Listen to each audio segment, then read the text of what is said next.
Assalamualaikum warahmatullahi wabarakatuh. Perkenalkan, nama saya Novel Muyani, NPM saya 10221177 dari kelas C3 Prodi S1 Akuntansi Universitas Teknologi Digital. Halo teman-teman, kembali lagi dalam channel saya. Saya akan membahas mengenai materi pendidikan agama Islam 5 dengan dosen pembimbing yaitu Dr. Andes Insinyur Haji Muhammad Budi Jatmiko MSI MMI dengan mentor yaitu Ricky Alfi SE. Dalam pembahasan kali ini saya akan membahas mengenai Tariful Quran, Asmaul Quran, Makanatul Quran, dan Muntada Al-Imam bil Quran. Yang pertama yaitu Tariful Quran. Menurut bahasa, Quran berarti bacaan, dan menurut istilah, Al-Quran berarti kalam Allah yang merupakan mujizat yang diturunkan kepada qalbu Nabi Muhammad SAW yang disampaikan secara mutawatir dan membacanya adalah ibadah. Nah, kita garis bawahi tentang mujizat. Mujizat artinya suatu perkara yang luar biasa yang tidak akan mampu manusia membuatnya karena hal di luar kesanggupannya, dan mujizat dianugerahkan kepada para nabi dan juga rasul. Nah, di sini ada beberapa isi kandungan mengenai Tariful Quran.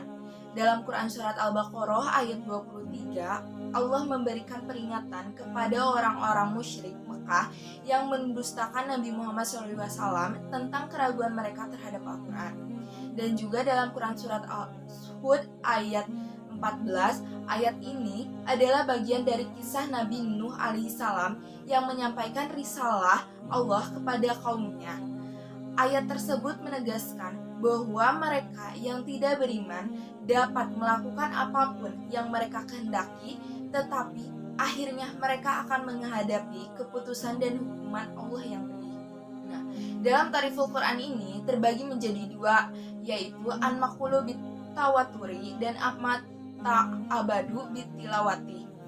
Al-Maqulu bit-Tawaturi adalah Al-Quran ditulis dengan mushaf-mushaf dan disampaikan kepada kita secara mutawatir atau diriwayatkan oleh banyak orang sehingga terpelihara keasliannya. Nah, Ta'abadu bit-Tilawati adalah membaca Al-Quran itu bernilai ibadah. Banyak sekali hadis-hadis Nabi mengungkapkan bahwa membaca Al-Quran merupakan bentuk ibadah kepada Allah yang memiliki banyak keutamaan. Materi yang selanjutnya yaitu mengenai Asmaul Quran. Nah, dalam Asmaul Quran ini terdapat beberapa nama-nama Allah ya. Yang pertama yaitu Al-Kitab. Dalam Quran surat Al-Baqarah ayat 2, ayat ini menegaskan bahwa Al-Quran adalah kitab yang tidak ada keraguan padanya dan merupakan petunjuk bagi orang-orang yang bertakwa kepada Allah. Ini menekankan keunikan, keabsahan, dan kejelasan Al-Quran sebagai sumber petunjuk bagi mereka yang mencari petunjuk ilahi. Nah, lalu yang kedua yaitu petunjuk. Dalam Quran surat Al-Baqarah ayat 185, ayat ini menjelaskan tentang bulan Ramadan sebagai bulan di mana Al-Quran diturunkan sebagai petunjuk bagi umat manusia dan penjelasan-penjelasan yang memberikan petunjuk dan membedakan antara yang hak dan yang batil. Ayat ini juga memerintahkan umat Islam untuk berpuasa di bulan Ramadan kecuali bagi mereka yang dalam keadaan sakit atau sedang dalam perjalanan. Mereka dapat menggantikan dengan berpuasa di hari lain. Tujuan dari peraturan ini adalah untuk memberikan kemudahan dan tidak menyulitkan umat Islam, serta agar mereka dapat menyelesaikan puasa dengan sempurna dan bersyukur kepada Allah. Yang ketiga yaitu rahmah. Dalam Quran surat Al-Imran ayat 138, ayat ini menegaskan bahwa orang-orang yang memusuhi Allah dan Rasul-Nya akan menghadapi hukuman yang keras dari Allah. Konteks ayat ini berkaitan dengan sikap beberapa orang yang mendatangi Nabi Muhammad SAW dan mengajukan berbagai pertanyaan atau membantah ajaran Islam dengan sikap yang tidak tulus. Ayat ini memberikan peringatan tentang konsekuensi bagi orang-orang yang secara terang-terangan melawan petunjuk Allah dan Rasul-Nya. Yang keempat yaitu cahaya. Dalam Quran Surat Al-Maidah ayat 15 sampai dengan 16, ayat ini menegaskan bahwa Rasulullah Muhammad SAW datang untuk menyampaikan kepada ahli kitab Yahudi dan Nasrani sebagian besar dari apa yang mereka sembunyikan dalam kitab-kitab mereka dan untuk menjelaskan petunjuk yang benar. Rasulullah membawa cahaya dan kitab yang jelas dari Allah yang memadu orang-orang yang berusaha mendapatkan keridhoannya menuju jalan-jalan yang damai. Allah mengeluarkan mereka dari kegelapan menuju cahaya dengan izinnya dan membimbing mereka menuju jalan yang lurus. Materi yang selanjutnya yaitu Makanatul Quran. Yang pertama yaitu ada Kitabun Naba'i wal Akbar. Kitab berisi berita dan juga kabar. Di dalam Al-Quran terdapat berita-berita tentang kejadian yang akan datang. Allah Ta'ala berfirman dalam Quran Surat Hud ayat 127. Yang kedua ada Kitabul Hukmi wal Syariah, kitab hukum dan syariah. Dalam Al-Quran, Allah Ta'ala telah menetapkan berbagai macam hukum dan syariat yang mengatur kehidupan manusia sebagai individu, keluarga, masyarakat, dan juga bangsa.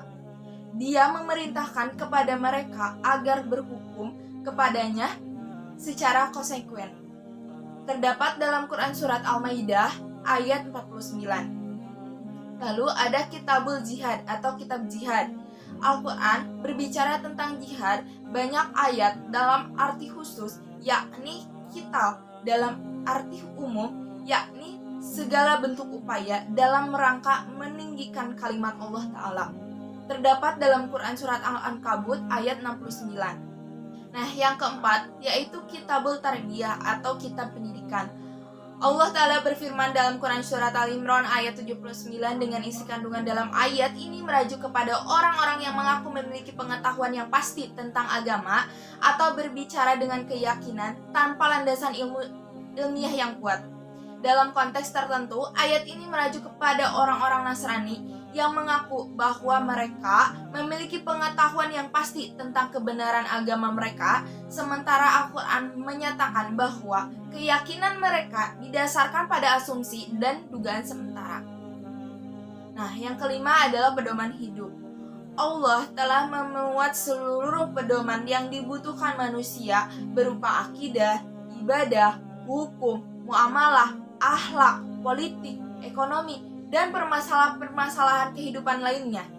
Nah, Allah berfirman dalam Quran Surat Al-An'am ayat 38 dan juga Quran Surat An-Nahl ayat 89. Untuk materi yang selanjutnya yaitu mengenai mutada al-iman bil Quran, iman kepada Al-Quran. Berhubungan erat dengan yang pertama ada berhubungan erat dengan Al-Quran, yaitu yang pertama ada tilawah. Seberapa kuat kita dengan Al-Quran dapat dilihat dari sebanyak-banyaknya kita membaca Al-Quran.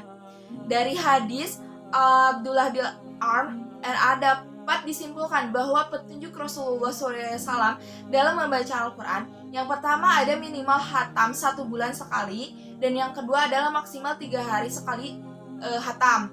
Nah, yang selanjutnya itu memahaminya. Memahami Al-Quran bisa dilakukan dengan cara membaca terjemah sambil tilawah. Nah, yang ketiga itu menerangkannya.